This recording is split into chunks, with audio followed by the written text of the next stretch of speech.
சமீபத்துல மோகன்லால் நடிப்புல வெளியான தொடர் மூவி ஹேங் ஓவர்ல இருக்கிற மலையாள மூவி ஃபேன்ஸுக்காக அடுத்து ரிலீஸ் ஆயிருக்கக்கூடிய படம் தான் நரிவேட்டு.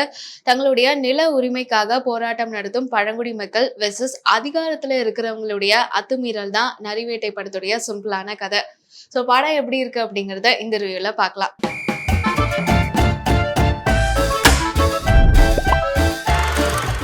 அம்பானி மாதிரி பெரிய ஆளா தான் வருவேன், சின்ன சின்ன வேலைக்கெல்லாம் போக மாட்டேன் அப்படின்னு சொல்லியிருக்காரு நம்ம ஹீரோ வர்கீஸ். அதாவது டொவினோ தாமஸ் வேலைக்கு போகாம சும்மா இருக்கிறது அவருடைய காதலுக்கே இடைஞ்சலா அமைய கிடைச்ச கான்ஸ்டபிள் வேலைக்கு செல்லக்கூடிய ஒரு நிர்பந்தத்துக்கு அவர் தள்ளப்படுறாரு. அங்க வேலைக்கு போற இடத்துல சக போலீஸ் அதிகாரியான சுராஜ் கூட நட்பு கிடைக்குது. அப்போ நிலத்துக்காக பழங்குடியினர் நடத்தக்கூடிய போராட்டத்துக்காக காவல்துறை அங்க போகுது. எதிர்பாராத விதமா அந்த இடத்துல பஷீர் கொல்லப்படுறாரு. பஷீரை கொன்னது யாரு? பழங்குடியினர் போராட்டம் என்ன ஆச்சு, வர்கீஸ் இந்த பிரச்சனையை எப்படி கையாள்றார் அப்படிங்கிறது தான் நரிவேட்டை படத்துடைய கதை. உண்மை சம்பவங்களை அடிப்படையா கொண்டு உருவாக்கப்பட்ட படம் அப்படிங்கிற விஷயத்த நம்ம படம் ரிலீஸ்க்கு முன்னாடியே கேள்விப்பட்டிருக்கோம். சமீபத்துல வெளியான விடுதலை, கேப்டன் மில்லர் அப்படின்னு சொல்லிட்டு இந்த படங்களும் உண்மை சம்பவங்களை அடிப்படையா வச்சுதான் படமாக்கப்பட்டிருந்துச்சு. இந்த படங்களுடைய மலையாள வெர்ஷன் மாதிரி தான் நரிவேட்டை படம் இருக்கு. படத்துல ஆக்டர்ஸ் உடைய நடிப்பு பத்தி பார்க்கலாம். பொறுப்பில்லாத முன்கோபி கதாபாத்திரம் டொவினோவுக்கு. அந்த கேரக்டர் பண்ற சில விஷயங்கள் எல்லாம் பயங்கரமா இரிட்டேட் ஆகுற அளவுக்கு அழகா அதை ஸ்கிரீன்ல கொண்டு வந்திருக்காரு. சுராஜுடைய கேரக்டர் பார்த்தோம்னா படத்துல ஒரு பிரீஸ் மாதிரி இருக்கு. டொவினோவுக்கும் இவருக்கும் இருக்கக்கூடிய பாண்டிங் படத்துல ரொம்பவே அழகா காட்டியிருக்காங்க. நெகட்டிவ் ஷேட் கேரக்டர் இயக்குனர் சேரனுக்கு கொடுத்திருக்காங்க. பல காட்சிகளை தன்னுடைய மெச்சூர்டான ஆக்டிங்கால எலிவேட் பண்ணியிருக்காரு. ஆனா பல இடங்கள்ல அவருடைய ஆங்கில உச்சரிப்பு அப்படிங்கிறது கொஞ்சம் உறுத்தலாவே இருக்கு. டொவினோ காதலியா வரவங்க கேரக்டர் பெருசா இம்பாக்ட் இல்ல. பழங்குடியின மக்களா வரக்கூடிய கேரக்டர் ஆர்டிஸ்ட் எல்லாமே தேவையானதை நீட்டா பண்ணியிருக்காங்க.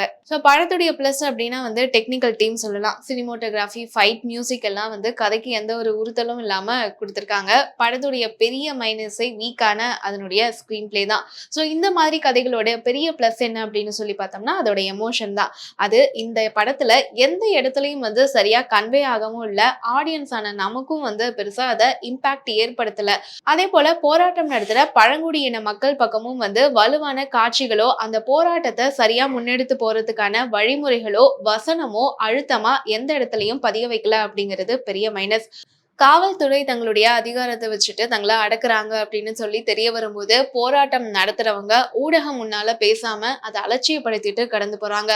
அடுத்து என்ன போறோம் அப்படிங்கிற தெளிவும் அவங்க கிட்ட இல்ல.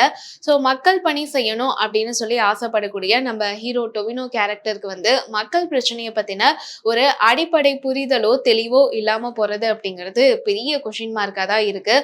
பஷீர் கொலைக்கு அப்புறம் அவர் எப்படி திடீர்னு திருந்தி காவல்துறைக்கு எதிராக எப்படி ஆதாரங்களை சேகரிக்கிறாரு, அதை எப்படி அவர் சட்டத்தின் முன்னாடி நிறுத்துறாரு, இந்த மாதிரியான காட்சிகள் தான் படத்துல ஒரு பிளஸ் அப்படின்னு சொல்லணும். ஆனா அதை ஒரு எந்த ஒரு வலுவான காட்சிகளும் இல்லாம மேம்போக்கா கடத்தி கொண்டு போறது அப்படிங்கிறது பாக்குற ஆடியன்ஸுக்கு பெரிய ஏமாற்றமா இருக்கு.